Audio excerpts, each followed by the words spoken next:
Syra, alam mo ba kung bakit naging successful ang mga anak ng mga Chinese? Why? Dahil kasi yung mga anak ng Chinese, kapag yung mga parents nila nagpupunta sila, halimbawa sa business nila, sa warehouse nila, sa mga working nila, mga working establishment nila, sinasama nila yung mga anak nila. And then yung mga anak nila, pinapatulong nila do sa sa business nila. Bata pa lang sila, natututo na, alam na kung paano pasikot-sikot do sa business nila. So katulad nitong ginagawa mo, ang hiling mo tumulong sa akin, di ba? So madalas kasama kita mag-grocery ng mga paninda sa online natin. Saan tayo nagpupunta? SNR tsaka South Supermarket, Landers, and Binson, and many more, and even anywhere we go.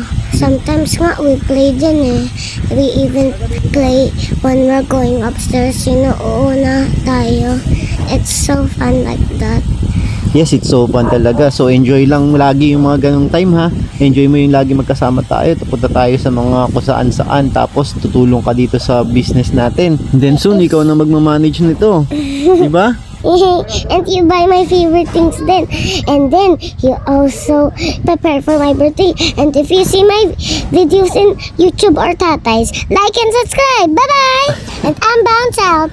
Bounce out agad. Marami pa. O, sige na. See you next video. So enjoy natin itong new arcade business ni Syra. Diba? I'm bounce out. Nag-dunk siya dyan so many times. So panoorin nyo yun sa next video. Sabi nga niya, like and subscribe. I'm bounce out.